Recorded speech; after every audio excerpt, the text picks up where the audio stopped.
Thank you, Lord Jesus Christ, for another amazing Sunday. Good morning, everyone. For today's exhortation is about faithfulness. Faithfulness has two main concepts. The first one is God's unwavering loyalty to His people. And second is our call to be trustworthy in our daily actions. God's faithfulness means He is completely reliable and will always do what He says. He never changes, He never breaks a promise, and never acts against His perfect nature.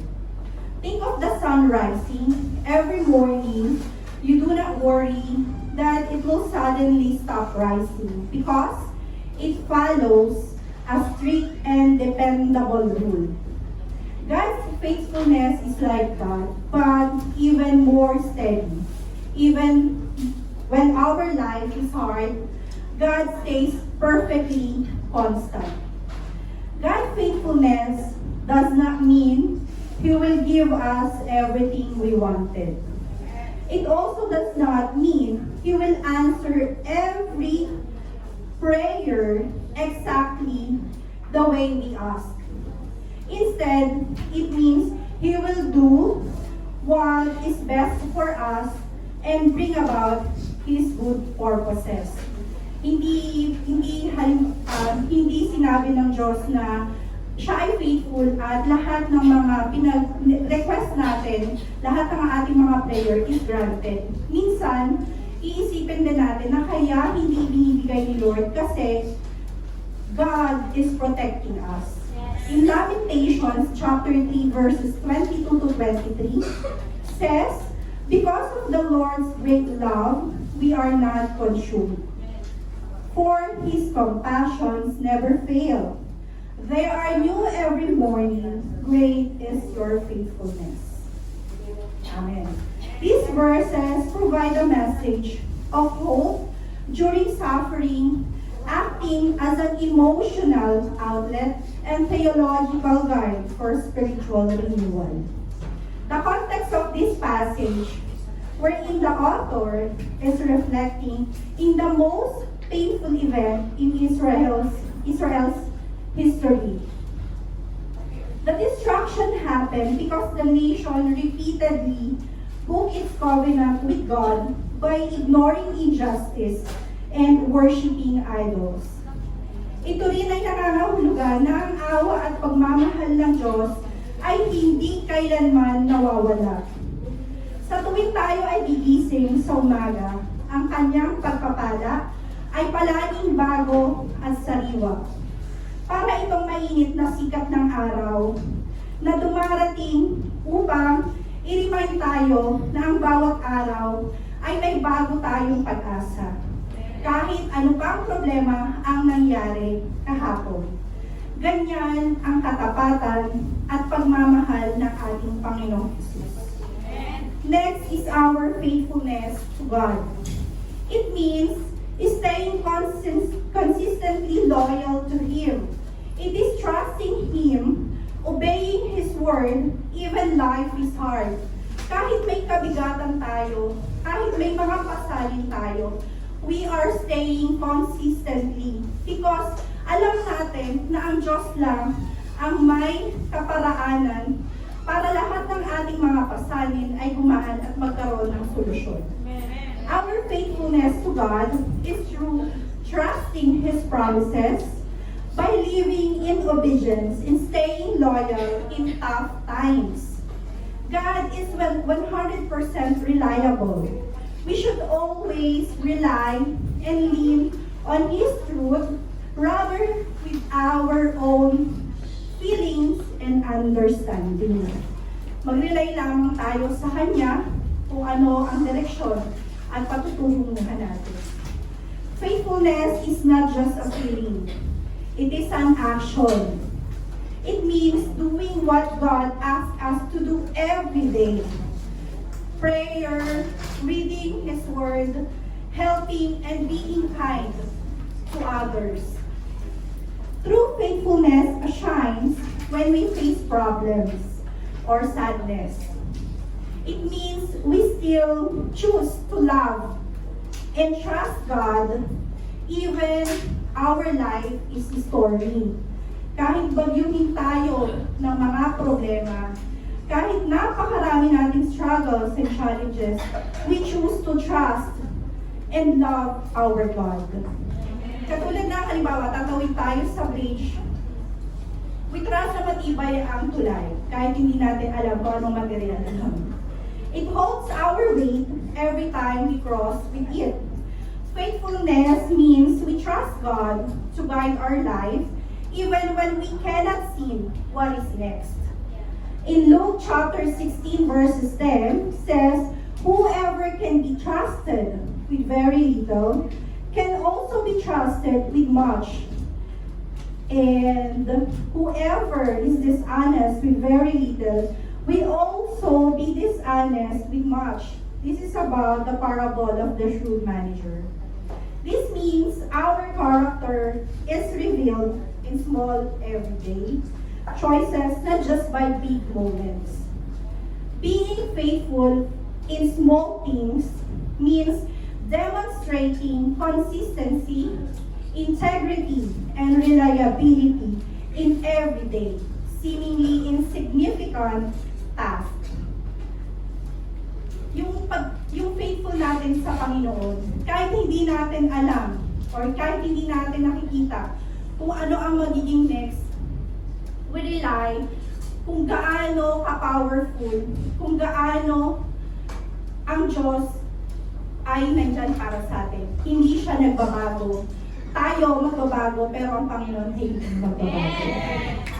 Hindi dapat na palaging perspective natin sa ating Panginoon. Hindi siya tao, Diyos siya. Kaya lang, minsan nga, kapag hindi na pagbibigay yung ating mga prayers, kahit dinudulog na natin, minsan or kadalasan, alam mo yun, nagtatampo ka. But hindi natin naiintindihan na kaya hindi binibigay ang bawat hinihingi natin kasi baka mapalayo ka. Kasi baka mamaya, hindi mo na siya kilalanin. Ang kilalanin mo na is yung sarili mo. Always rely on how God is truly amazing sa buhay natin. Pag-isip pa lang natin, huwag natin kakaligtaan na manampalataya, magpasalamat. Hindi yung amen na lang. Pag-gising mo pa lang, and binigyan tayo ng lahat ng ating kailangan. Pero hindi pa rin natin na-appreciate kasi nakafocus tayo doon sa request at favor na ating gusto. But, yun nga yung sinasabi, no? Yung faithfulness, hindi siya feelings lang, ay faithful lang sa Lord. But, on the other side, ng sarili, ng isip mo, nagda-doubt ka na, which is mali yun. Dapat, once na nakaka-face tayo ng pangamba, nakakapag-face tayo ng worry, always pray. Sabi nga, di ba, ang two essential ng pagiging faithful natin is through prayer and word of God. Pero paano tayo magiging faithful kung prayer pa lang hindi natin magawa? Kung prayer pa lang is nahihirapan na tayong makipag-usap sa ating Panginoon. Kung prayer pa lang is palagi natin dinidemand ang gusto natin. And for the word of God, palagi natin sinasabi mamaya na, yun ba yung tunay na faithfulness sa ating Panginoon? Hindi yung pagsasabi na tayo ay Kristiyano, but it doesn't reflect dun sa actions natin. Every single things, every single task we do, we always proclaim on how God is truly amazing sa buhay natin. At yung tunay at tatak ng pagiging Kristiyano, hindi lang dahil sa pangalan, hindi lang dahil sa pagpunta sa church, hindi yung masasabing faithfulness. Kasi ang tunay na pagka-faithful sa Kanya is kahit anong bagyo ang dumating sa buhay mo, siya pa rin ang nire-rely mo. Amen! Share ko lang na yung own story ko ng how God is truly amazing sa buhay ko, sa pamilya ko. Hindi naman lingid sa kalaman na palagi ko naman talagang pinupost yung sa grandson ko, yung sa ako ko. And this is a big testimony na gusto ko talagang ipagpasalamat sa Panginoon. Yung last October 2025, yung daughter-in-law ko at yung anak ko is nagpunta sa clinic para mag-ultrasound through doon sa 3D ngayon na nakikita na.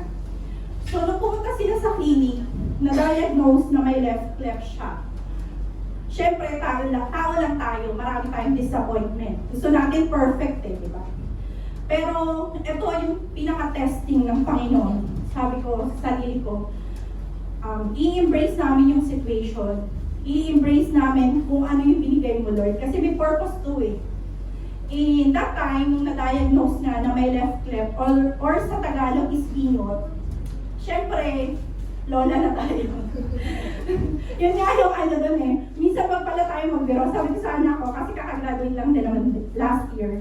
Sabi ko, pwede naman basta makagraduate ka sa college, magkaroon ka ng diploma, pwede ka na mag-asawa. Tinotoo nga, after pag-uwi ko, 3 months na palang buntis. So ano magagawa natin, di ba? Yun nga may purpose nga si Lord. So, back tayo, dun tayo sa story. So yun nga na check up sila, nakita nga na may bingot. Madaming speculations, madami akong disappointment. Being transparent sa feelings. Sabi ko, Lord, ano ang purpose nito? Ito ba yung pasakit? Ito ba yung parang hindi lang pagsubok? Sabi ko gano'n. Kung ako nga nagkasala, cleanse me, Panginoon. Pero that time, nung nalaman ko yun, talagang dinulog ko sa Panginoon. Every day, sabi ko, Lord, i-embrace ko yung situation ng apo ko na may left leg. But sana po, Panginoon, wag naman crucial or massive yung situation niya. And that time, sabi nung doktor, once na nakapanganak to, kailangan 3 months surgery na. So, February 8, pinanganak yung apo ko this year. So, yun nga, expected na may left cleft siya. Pero alam mo, pinagpasalamat ko sa Diyos kasi lips lang niya yung slide, yung parang gupet. Yun lang yung lips niya. And thank God, because I always thank God and grateful to God kasi hindi naman naapektuhan yung gums niya. Hindi po kasi mo sa may pinakangalangalan niya.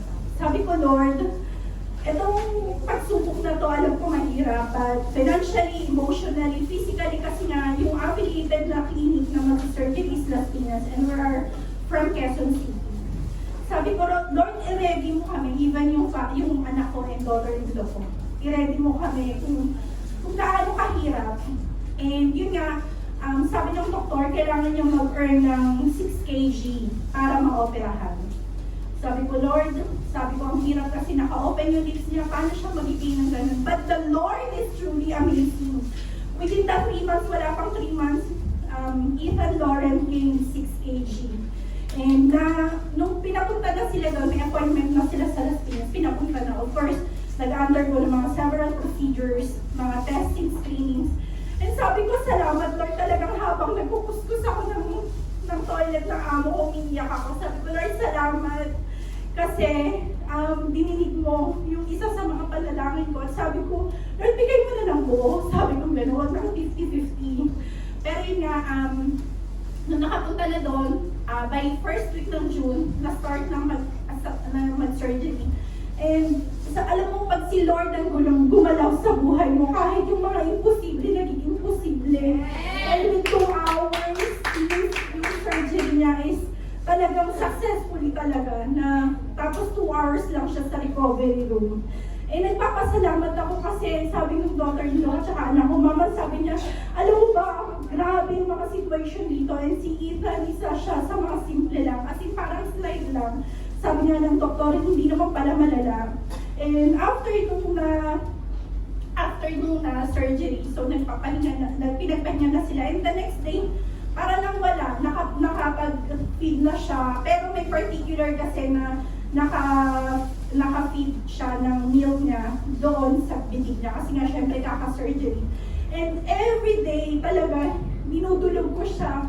Kapag nag-video call kami, hindi siya pwedeng malis. Sabi ko, ganito pala yung nararamdaman ng nanay ko dun sa anak niya. Iba pala talaga kapag may apo ka na. And pinagpapasalamat ko sa Diyos. Sabi ko, Lord, salamat kasi kahit hindi ako deserve sa blessing mo, kahit hindi ako deserve sa mga miracle, but Lord, binigay mo sa amin yung napakagandang milagro sa buhay namin. And nagpapasalamat ako sa Diyos kasi yung gastos niya talaga, wala silang biniyaran. Yun yung talagang sabi ko, Lord, thank you. Although, syempre may mga expenses lang din yung transportation, syempre yung mga food nila doon, ilang days. Pero alam mo yun, sabi ko, Lord, salamat, sabi ko, kasi napaka-faithful mo.